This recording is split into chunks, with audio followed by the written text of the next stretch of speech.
From Television City in Hollywood, Chrysler Corporation, maker of these 5 great cars.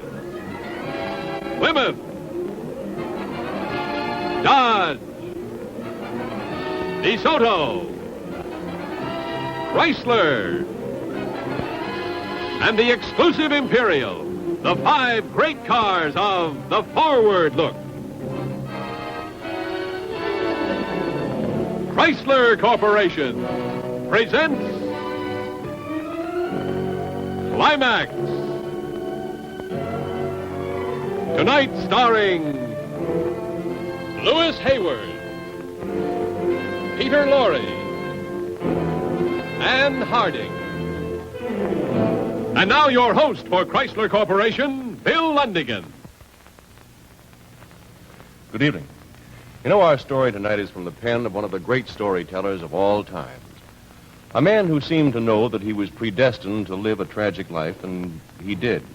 In many of his works, Oscar Wilde seemed always to ask, do you believe in fate? Do you believe that there's a pattern in your life, a pattern that maps your future and all your travels that lie ahead? Well, maybe you do, and maybe you don't. That's up to you.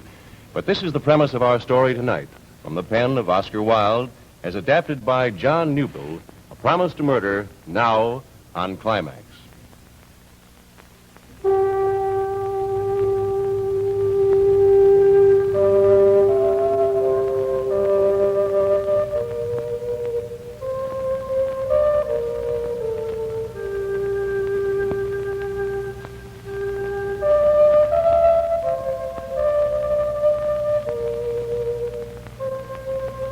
Yes, the fates, they weave the strands of our lives. And here's the pattern of that great design, a simple copy, so to speak, here in the palms of our hands. It is as if nature said, pitying us in our loneliness, don't be afraid. You're not alone. You're not lost. Right here, etched in your hands, is a map of the travels that lie ahead.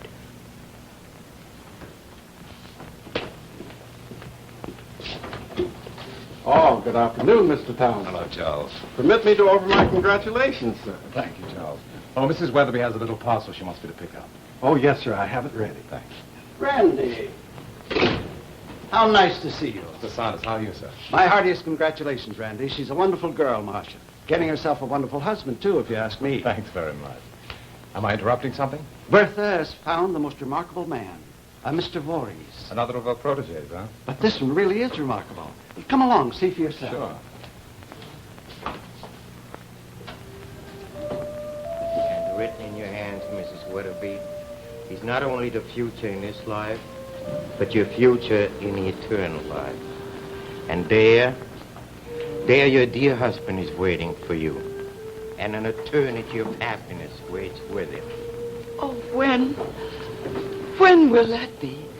When? Your lifeline here, as I told you before, it's a long one. Long as this world reckons time. So it'll be a while, but what are a few years more of separation compared to an eternity of happiness together? He told us the day Bertha's Gerald passed on. Right to the day, Randy. Surely you don't believe in this sort of fraud. Hello, Aunt Bertha. Congratulations, Randolph. Congratulations. Oh, Randolph, I am so glad that you could come. And how is your darling Marcia? She is fine. I'm meeting her shortly for cocktails. The Pryors are joining us. I thought I'd give her your little gift. Charles is fetching it. It's my mother's old shawl, the lace one. It will go so beautifully with her lovely blonde hair. Yeah, you're sweet, darling. Now, come, dear, I want you to meet Mr. Voorhees. Mr. Voorhees, this is my dear nephew, Randolph. Randolph Townsend. It's an honor to meet you, Mr. Townsend. How do you do? Mr. Voorhees is the most extraordinary man. You have the gift of seeing into the future, Mr. Voorhees? No, I merely read what's written in your hands. Oh, well, may I try? This is not for a skeptic, Mr. Voorhees. Oh, you mustn't pay any attention to him, Mr. Voorhees. Randy is a lawyer, so he's quite devoid of imagination. But do please try his hand. Yes, Mr. Voorhees, please try, huh? Do, please, Mr. Voorhees.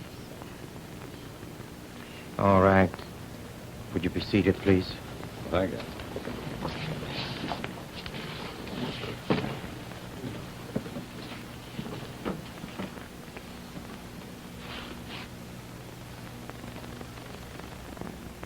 Just trouble. There will be trouble with a young lady.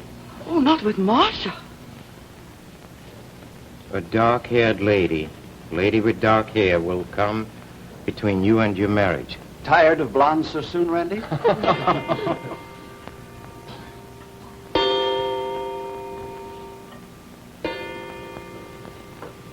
go ahead, Mr. Voorhees. Precious link of your past will be shattered. You shall suffer considerable loss of money and a great loss of love. Oh, there's that dark-haired lady again. And then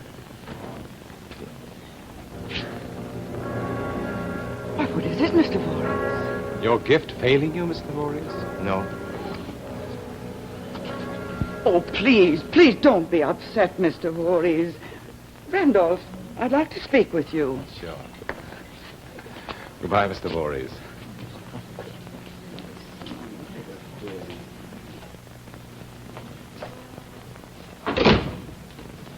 Now, what is the meaning of this behavior, Randy? Further.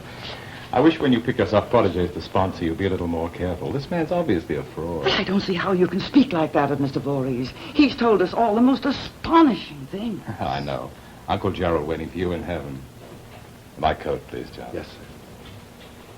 Have you ever given him any money? Well, I offered him his fee, of course. I thought so. How much? Well, it doesn't matter. He wouldn't take it. Oh, thanks, Charles. Thank you. And Mrs. Weatherby's gift, sir. Oh, yes. Marcia will love it, Aunt Bertha. It's very sweet of you.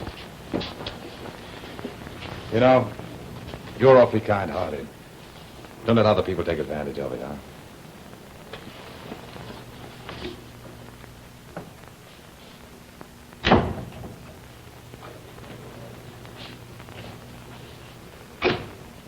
Oh, dear Mr. Voorhees, I'm so sorry. I don't know what came over him. He's never really rude. I don't think he was rude. I think he was only afraid. Afraid, Mr. Voorhees? Yes, afraid of believing, but, you see, destiny is, it's like death, whether we believe in it or not. It does not matter. It just happens.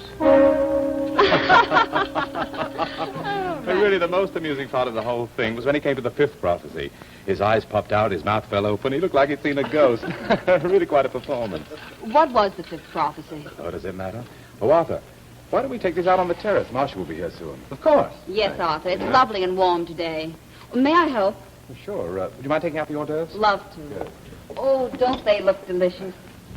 Randy, it's all very well you're teasing your Aunt Bertha's latest find, but, well, you can't just put that sort of thing down as nonsense.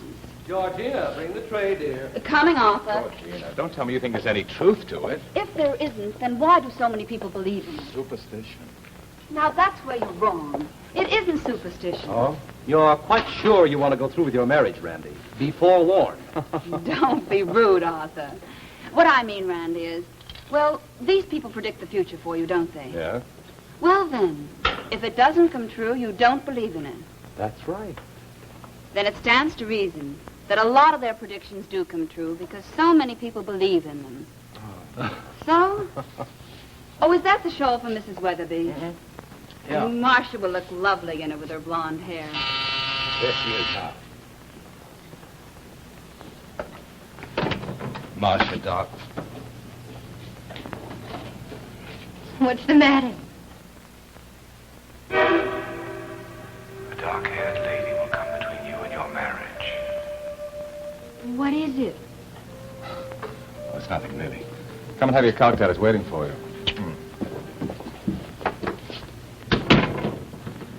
I like you as a brunette. I always wanted it done. Fall in love with a blonde, marry a brunette. That way you won't grow tired of me.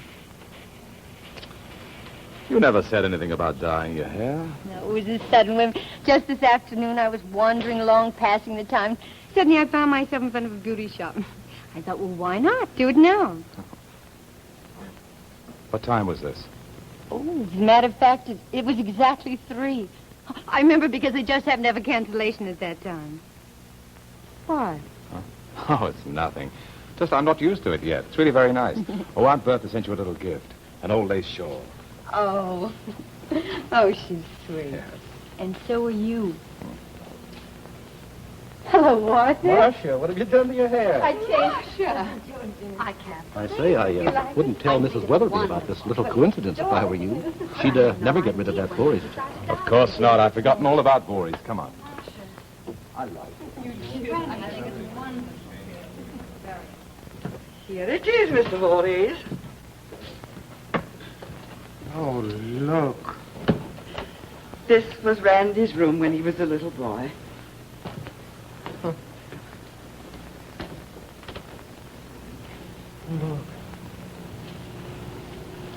Oh.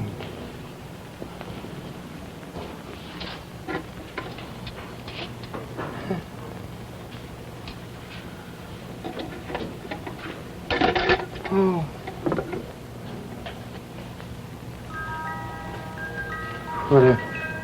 What a happy childhood he must have had.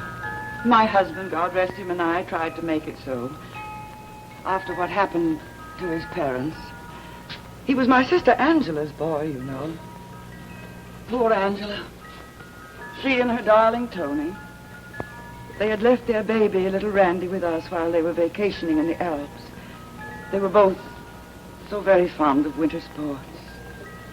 Then it must have been about 10 nights after they left. I awoke in the most desperate state of anxiety. I can't explain the feeling. An insistent sense of loss. The very next morning, the telegram came about the ski train accident. After that, Randy became my baby.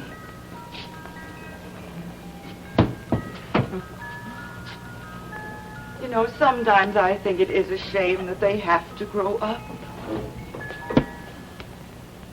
I don't believe we really grow up. I mean, yes, our bodies grow up, but inside we remain the same. You know something? I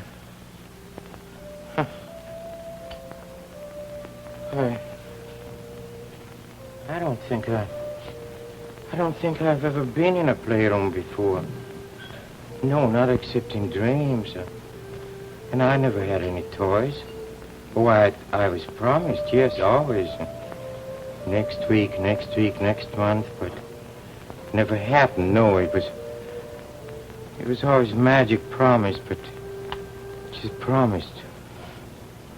Let me show you some of the other things. My husband gave him this little puppet theater on his 2nd birthday. Oh, look. Always such fun on those long rainy afternoons, you know. And, this, of course, is the prize of them all. Oh, look at that beautiful cannon. Well, I think we must have defeated Napoleon 1,000 times on this table. Oh, this is It's beautiful. really very powerful. You know what that little monkey used to do? He would stuff little pebbles in there for bullets, and the things hurt frightfully. Imagine they would. Oh, and those little ships.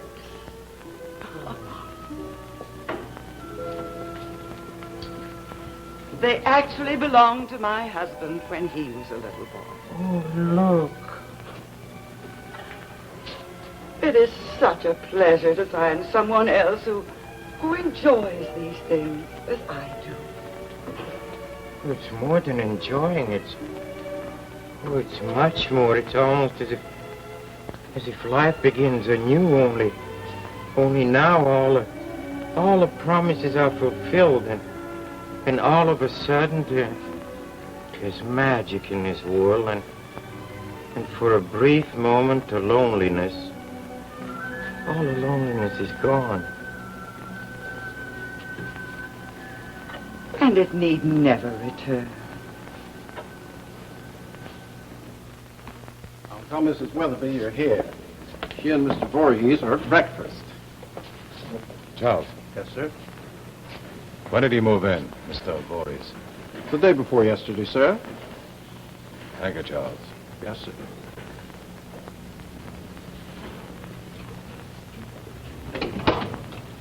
Oh, I can't understand why it should upset you so, Randy. She sponsored people before. The extent of having them move in as if they were part of the family? Well, she has no family now and she's lonely. Well, what harm is her in her having a companion? Even if that companion is such a charlatan? Assuming that he is. Assuming? Don't tell me you believe this nonsense now, just because by coincidence you dye your hair black. Very well. You've been upset all morning, and now you're upsetting me, too. Good morning, Randy, Marcia, dear. Good morning, Aunt Bertha. Oh, I can't thank you enough for that lovely shawl. Oh, I'm so glad you like it. Come sit by me, dear. Ah. Well, to what do I owe the pleasure of this early morning call? Aunt Bertha, I simply won't let you do it. Do what, dear? Let yourself be victimized by this Voorhees. Oh, but I told you, Randy, he hasn't asked me for money, not ever. And it wasn't his suggestion that he come here to stay with me. It was mine. He's more subtle than you realize. Oh, you're really being insufferable about this, Randy. It's not like you. And yet he did say that you would act like this out of fear. Fear? And you know, it's true.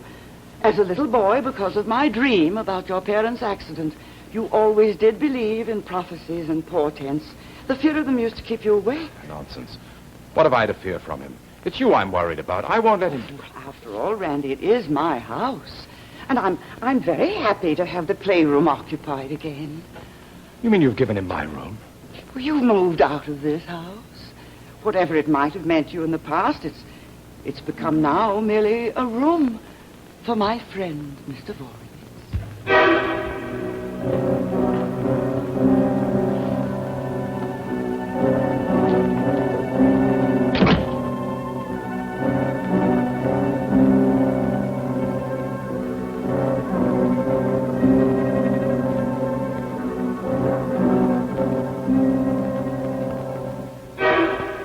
A precious link with your past will be broken.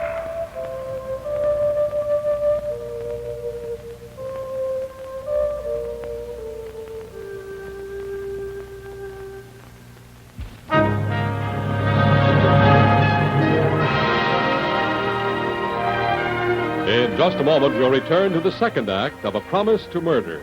And now your host, Bill Lundigan. I'd like to give you some straight talk about a very important decision you may be faced with. Let me start by saying that the biggest investment you're likely to make in your whole life is your house. But you may not have considered that the second biggest investment you're likely to make is your new car. Now, when a family sets out to buy a house, they spend weeks, maybe months, looking around, visiting model homes, comparing the differences.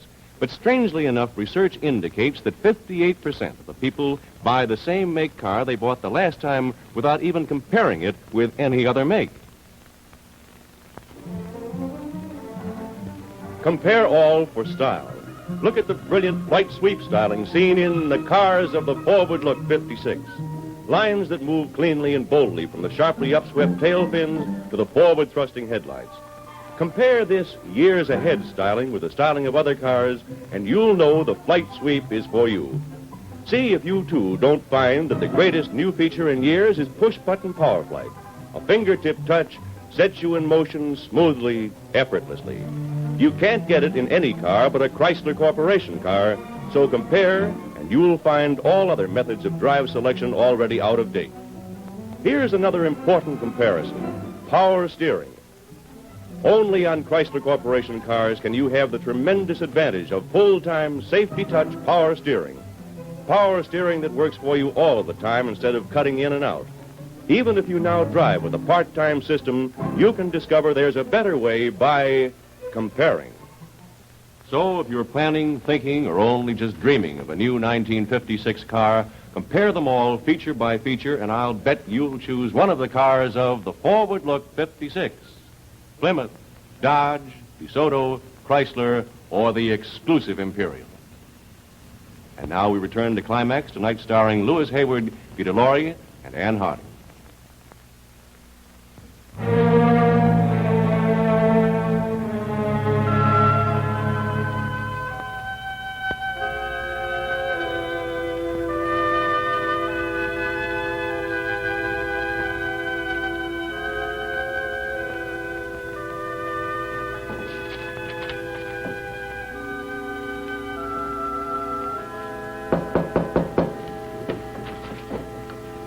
Come in. Randy? If you're through drafting the Johnson will, Miss Williams is ready to type it. I believe Johnson wants to go over it with us at 5. No, I'm not through with it yet. Tell him to come in a few days. Randy, we put him off twice. He won't like a third postponement. I'm not ready to see him. Thank you, Arthur. Oh, Georgina wanted me to remind you. Our theater date tonight? Oh, yes. Why don't you, Georgina, or Marcia go? I don't feel very well. Randy, have you and Marcia had a quarrel? Georgina thinks so. No. What gave her that idea? Well, you've canceled so many dates.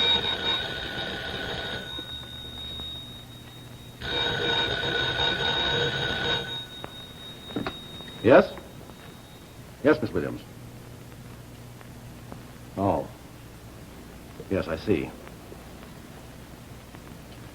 No. There's little we can do about it now, I suppose. That was about the McDowell account. Oh. They're canceling. What? They, didn't like the way we drew up their first papers. You mean the way I drew them up? Randy, it'll mean a considerable loss to us. How much? 20,000. I'm sorry, Arthur. I guess my mind just hasn't been on my work. You will suffer a considerable loss of money. Well, one thing about bad news, it's always a wonderful excuse for a party. Change your mind and come along tonight. All right, Arthur. Marcia and I will meet you at the theater. Good. And Randy, if it's your Aunt Bertha worrying you, I'm sure a little talk can clear up whatever troubles you may have had the past week. It'll take more than a little talk to get rid of Voorhees. Oh, hang Voorhees. Forget him.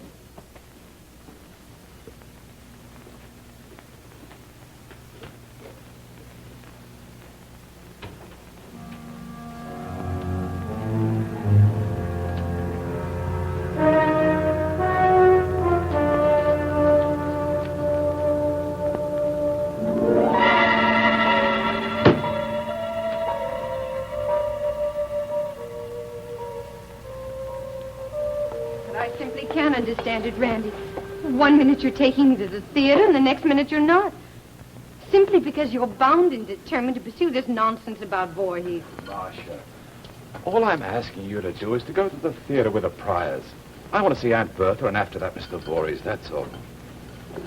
Randy, please don't drink anymore. That's all right. Please.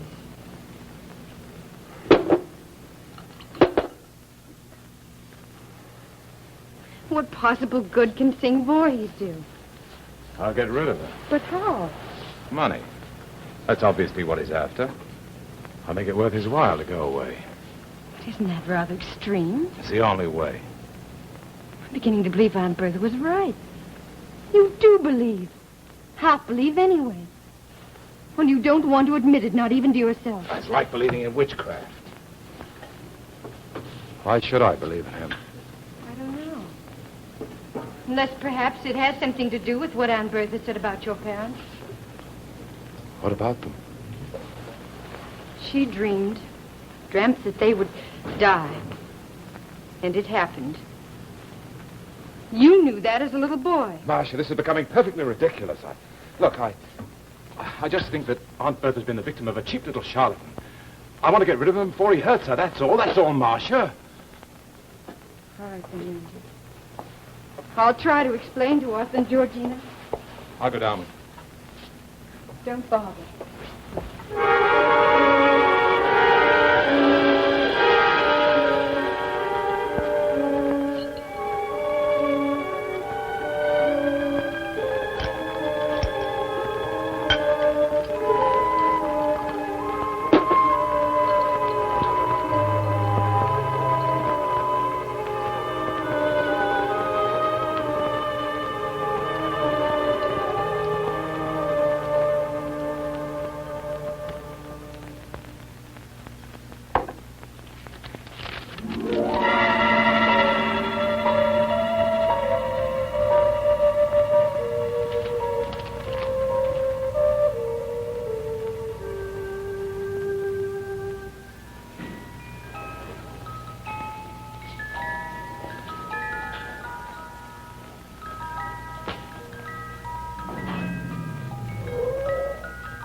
Come in.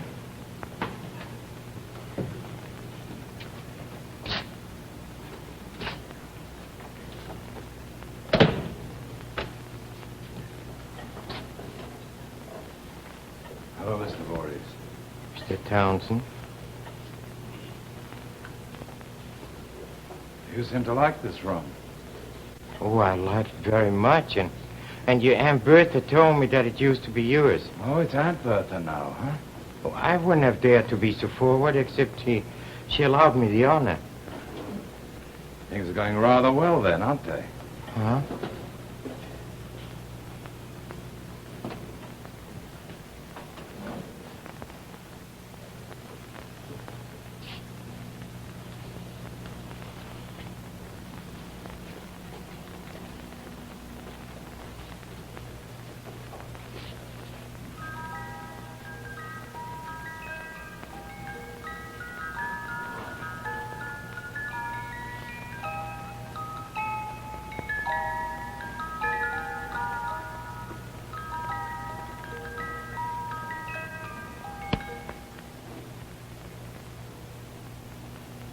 Tell me, how do you and Mrs. Weatherby pass the time of day? How? Well, in the mornings we take a walk in the garden, and sometimes after lunch I play the piano or I read to her. She's very lonely, I think. When do the seances begin? Seances? You know what I mean. Contacting the dead, a husband waiting for in a heaven of eternal happiness and all. I told you I don't contact the dead. It amounts to the same thing. No, I merely read what's written in their hands. You see, on certain evenings they gather in a salon. Well, they're all very, very nice people. I'm glad you feel that way about them. Too nice for me or anyone else to stand by and see their kindness get them into trouble. No one wants to get them into trouble. And why don't you get out of here and leave them alone? Why? Because Aunt Bertha asked me to stay. As a guest and as her companion. Besides, I couldn't very well leave her alone, and I couldn't really go without thanking her for her kindness, and I don't think she would let me go. If you're not out of here by tomorrow morning, I'm sending for the police. They'll get you out. Why? There are laws against extorting money. I've never taken money from them. Money means nothing to me. Doesn't it? No.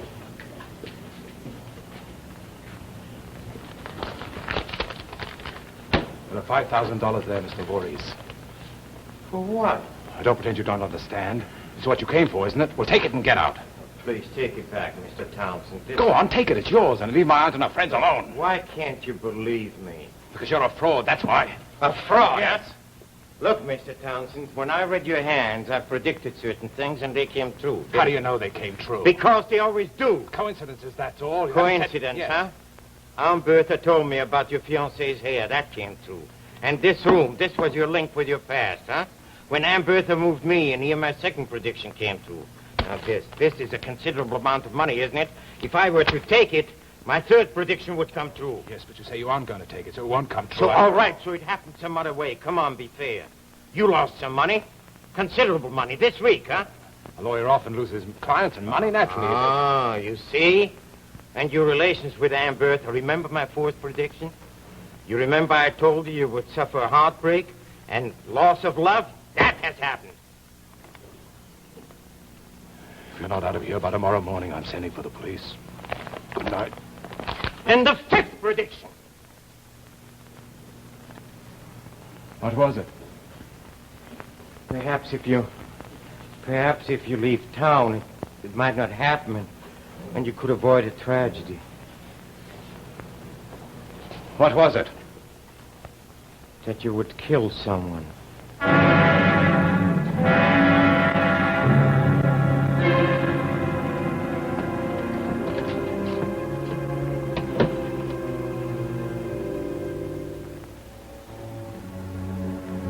Well, I, for one, Randy, am very glad he told you that. Fantastic as it is. It's very obvious what the man is trying to do. He's trying to get you out of town for a while, trying to scare you away. With you out of town, Mrs. Weatherby is his for whatever game he's playing. But I offered him money, a lot of money. He wouldn't take it. Well, then what is it that he wants? I don't know. Of course, it's only a guess. But he may have all that he wants already. He's got Aunt Bertha's affection, her home, her friends. What does he need money for? Oh, I know how you feel, Randy, but... Well, if it's what Aunt Bertha wants, then why not? Well, she's happy and she can afford it.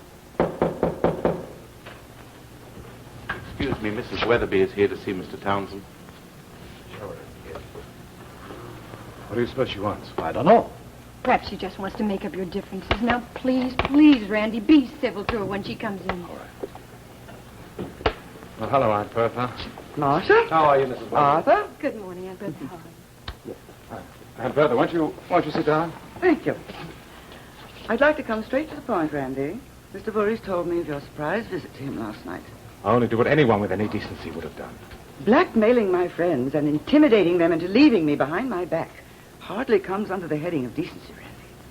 However, I didn't come up here to talk about that. Aunt Bertha, I'm sure that if you and Randy had a little talk said, just... Martha, that I am not here to discuss Randy's disgraceful behavior of last night. Arthur, you and Randy have been handling my legal affairs for some time now, and that is why I am here. Do you wish to continue in that capacity?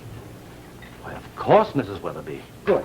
Then I must ask you both to comply with my wishes without argument and without interruption. I really think I'm past the age of having to justify my wishes to anyone. And what is it you wish? I want my will altered. Altered? Mr. Voorhees is to be included amongst my beneficiaries. That's just what he's been after. It is my money, Randy. You've let him wheedle anything he wants out of you. This is my idea, not his, and I will thank you to stop interfering in my affairs. Of course, my old friend Mr. Croydon will be very glad to draw up a new will for me if you prefer that I go elsewhere. Well, we have no other choice, of course, but to comply with your wishes. Arthur may have no choice, but I have. I won't be a party to it. Please forgive him, Aunt Bertha, but he's terribly upset. Now, Arthur, I want to leave to Mr. Voorhees, Maximilian Voorhees, the sum of $50,000. 50,000? I am leaving money to charities that don't interest me one bit. This does. I want to make very sure that Mr. Voorhees will be free to go on with his work. Very well. I'll have Miss Williams bring in the necessary papers.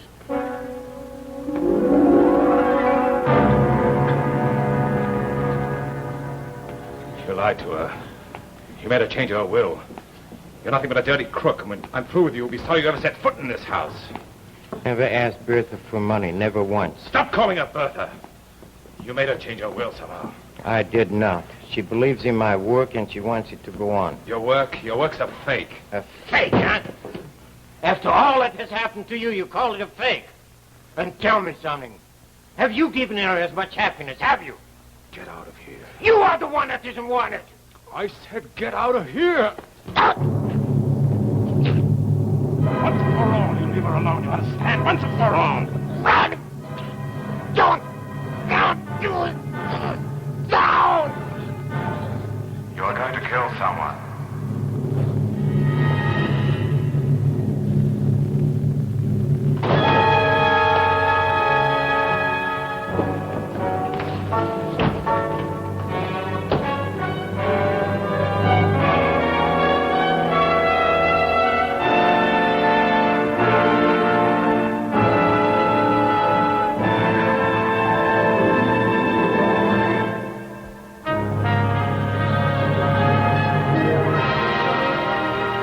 In just a moment, we'll return to the third act of A Promise to Murder. And now, once again, your host, Bill Lundigan.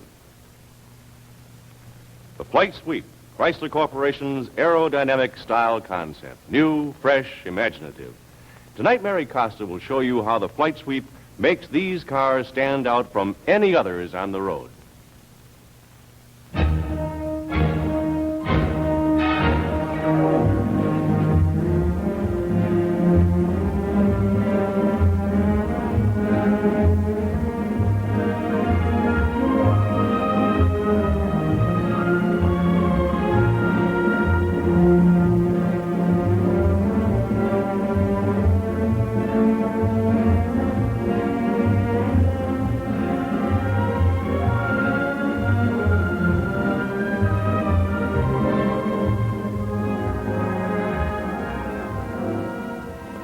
from high upswept tail fins surging forward to the front, you get a feeling of power, of motion, even when standing still.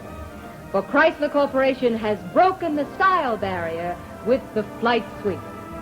Inspired by the jet plane that sweeps the skies, this is the look of motion and of perfectly controlled power. This is the styling that talks the language of today, and I know it's a language you will understand.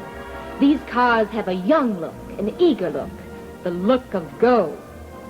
The Flight Sweep, unmistakable when you drive the cars that have it. New this year, with the style of tomorrow to lead the way for others. Just look at those sweeping lines, and then ask yourself why you should buy last year's styling when Chrysler Corporation can put you so far ahead. Yes, inspired by the very latest swept-wing jet planes, these are the cars that have broken the style barrier.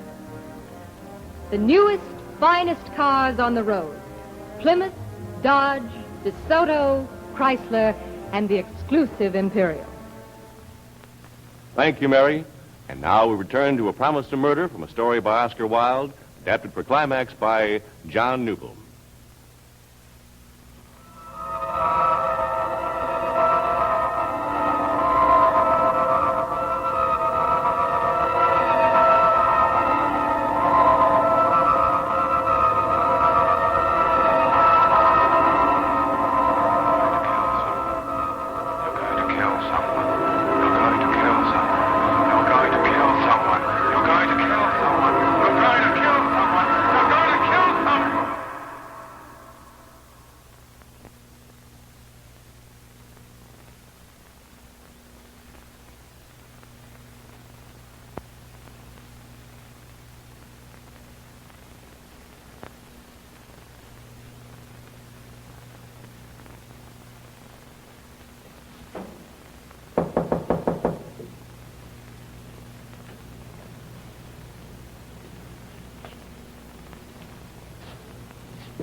Randy, let me in. It's Marcia, Randy. Do please let me in. Oh, please, I know you're in there. Open the door. Go away. I don't want to see her. But I've got to see you. I've got to talk to you. I said go away. I don't want to see anyone. Only let me talk to you.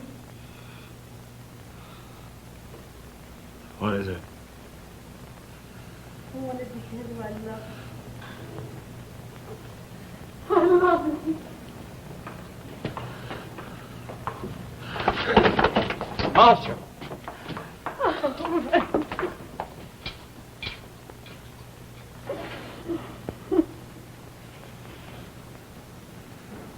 You shouldn't have come here.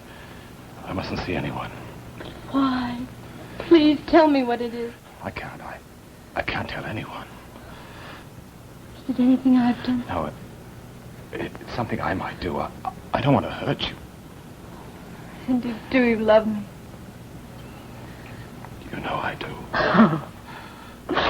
That's all I wanted to know. Oh, Randy, you need someone to look after you.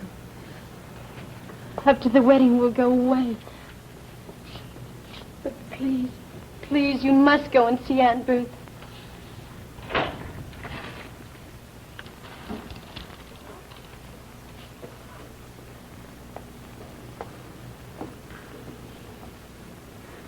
It isn't much fun, you know, for all of us going to do marriage with Aunt Bertha left out. It'd be almost as if you excluded your own mother. Oh, and she's suffering, too, and she's very lonely. I'm sure if you could see, you'd find that she's just as anxious to make up as you are.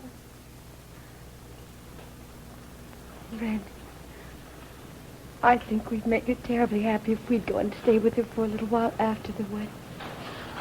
Just a little while. Just until we can find a place of our own. Marcia, if ever I do anything to hurt you, You can't hurt me if you love me. I do. I do.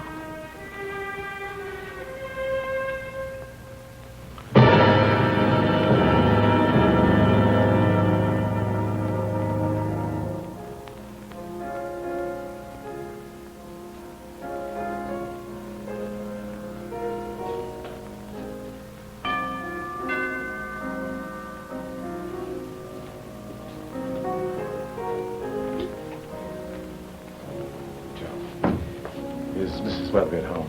I'm sorry, sir. She's at her dealer's. Mr. Voorhees? Oh, yes, sir. I'd like to see him for a few moments. Yes, sir. And if you will pardon the liberty, sir, it's good to see you calling here again. Thank you, Joe. Yes, sir.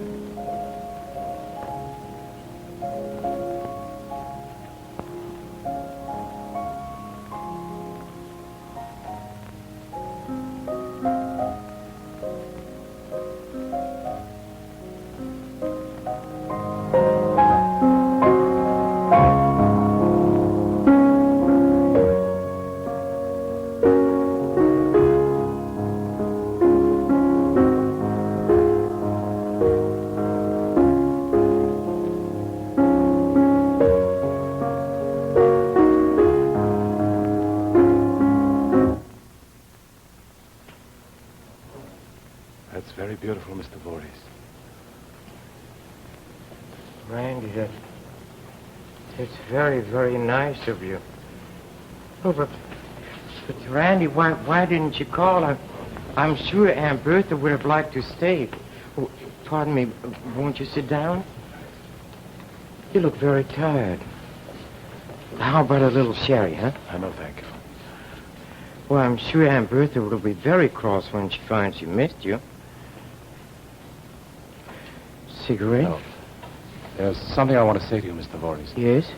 Well, Randy, not everything has to be said between friends. Oh, I know Aunt Bertha will be so relieved. I hope so. I want to make up with her. In fact, we have a little surprise for her. After the wedding, we're going to move in here with her. You are? Well, I'm sure that'll make Aunt Bertha very, very happy. It was Marcia's idea. We thought it might make her a little less lonely. I have an idea. Why don't you and Marcia come tomorrow night for dinner, huh? I'll have Charles set it up in the playroom. All right? Oh, you sure Aunt Bertha won't mind? Oh, I'm sure. Just leave it up to me. Just leave it up to me.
kiss. I don't want it. I'll go here. I'll just want a little kiss. One, two, I don't want it. I'll go here. Hey, you let go of my stuff. What's the matter? Where's the baby? Oh, the baby? The baby took a walk. Baby take a walk. Yeah, baby ran away, took a walk. Get the baby. I don't want to get the baby. Get the baby. You get the baby. You get the baby. I won't do it. You will. I won't.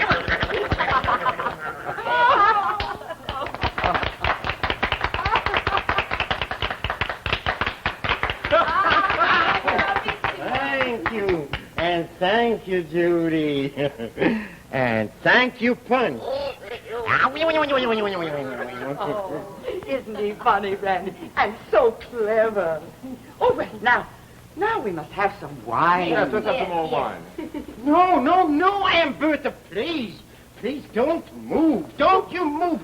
I'll get it for you. We must have some music. Yes. Randy, how about some music? All right? I've played for a long time. You know you asked for it. I'll get the wine. You play the music. do my best, huh? yes. All right, I take it. Now, music, huh?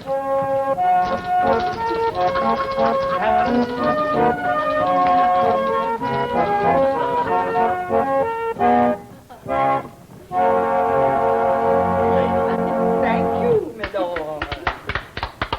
Oh, Martha, do you remember when you were all children? The little entertainments that you used to put on up here when you'd come to play with friends. Remember the time that you did the play scene from Midsummer Night's Dream? Oh, Randy no. was busy. And he made his golden dresses out of corn tassels. And then when Phoebe Banks told you what a lovely girl you made, you hauled off and punched her in the eye. And Mrs. Banks made such a fuss that Aunt Bertha threatened to punch her in the eye, you remember? Oh, Aunt Bertha? Oh, I wouldn't think that of you. Well, I was stronger and She was stronger.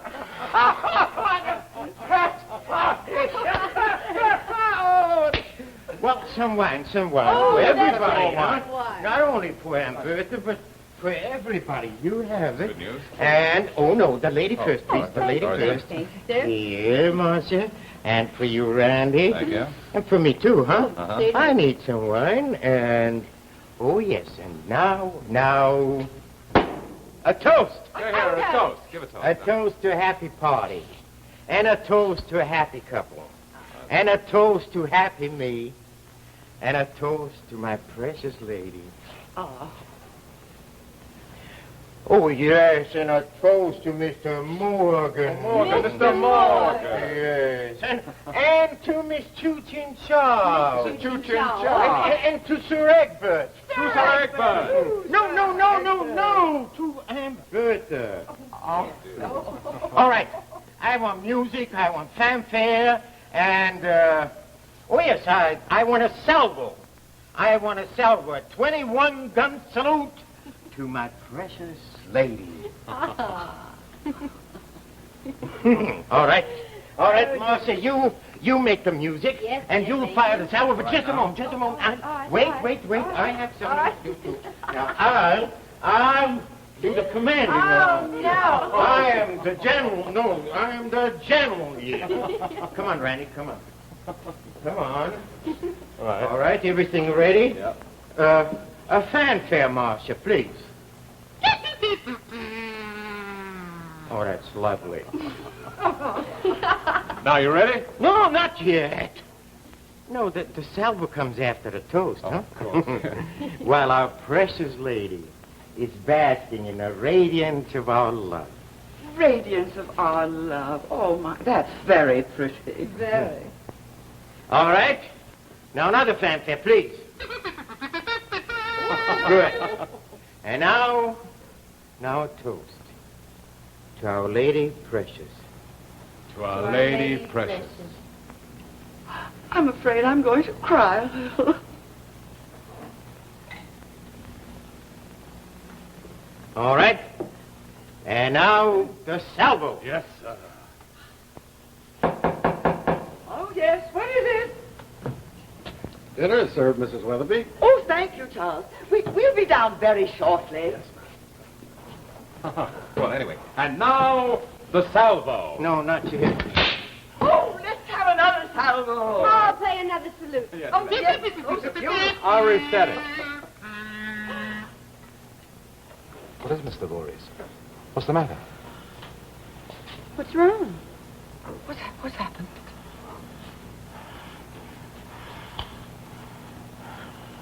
Oh!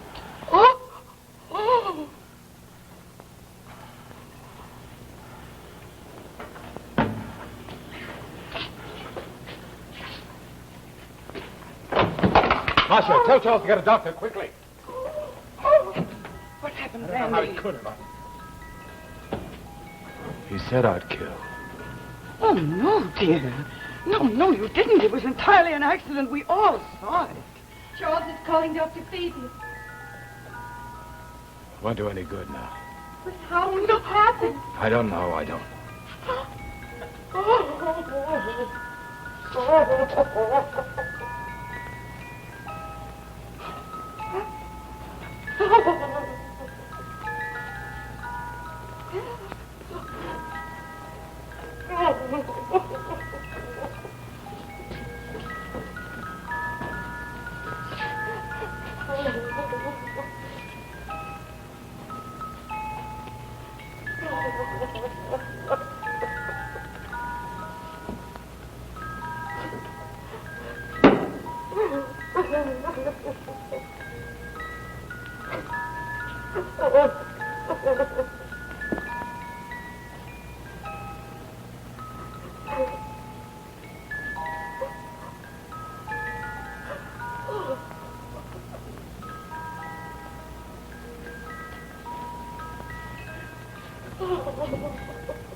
What is it, Randy? What are you doing? And if it had worked the way he planned it, he could have blamed me. Blamed you for what? Nothing, Marcia, nothing.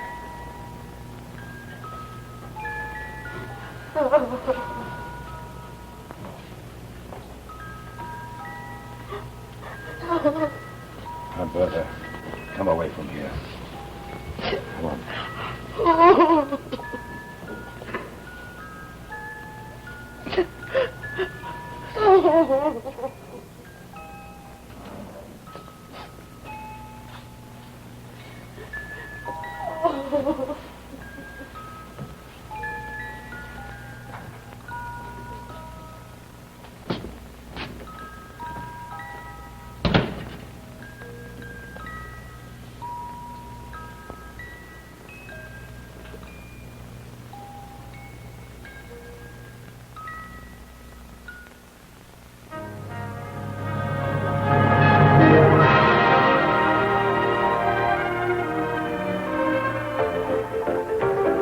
Years ago, this early Chrysler-built car pioneered four-wheel hydraulic brakes in American production motor cars. And today, as down through the years, Chrysler Corporation brings you more advanced braking features, more important differences than you'll find in the brakes of any other cars. Now, here's one important difference. These two cylinders in every front-wheel brake, one for each shoe. This means smoother, safer, straight-line stops every time. And yet, if you drive any other car than a Chrysler Corporation car, no matter what you pay, you get only one brake cylinder. Now, here's another important difference. The brake lining. You'll find most cars still use rivets to fasten brake linings to brake shoes. But Chrysler Corporation developed an exclusive process called cycle bond that welds the lining to the shoe, eliminating the old-fashioned rivets. It means you get 50% more brake lining life and more braking surface. Now, let me show you Chrysler Corporation's newest advance. In other brakes, the shoes are pressed against the brake drum in this way, causing hot spots and uneven wear. Only on our new floating shoe center plane brakes is the pressure applied evenly on all braking surfaces. You see the difference on the new DeSoto, Chrysler, and Imperial?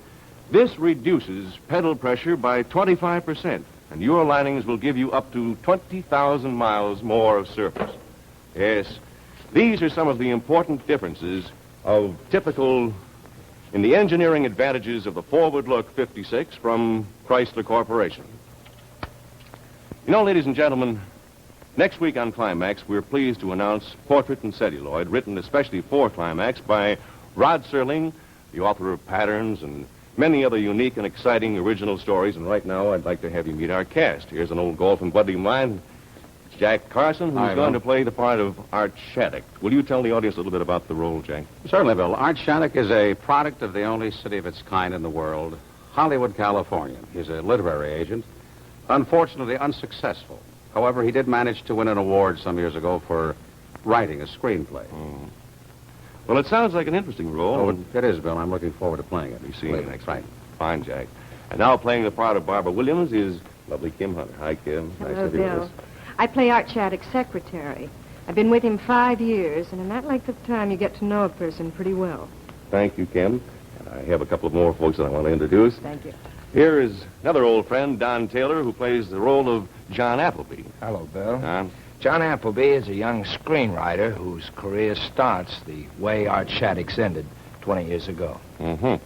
And, as you well know, Don, here is Audrey Totter, who is making her live television debut on Climax. And we're delighted to have you with us, Audrey. Thank you, Bill. I'm very happy that my debut will be on Climax. You know, we are, too. Thank you. See you all of you, next week. Well, there's our cast for next week's story, Behind the Scenes in Hollywood, Portrait in Celluloid, written especially by Rod Serling on Climax. This is Bill Lundigan saying thank you, and don't miss it.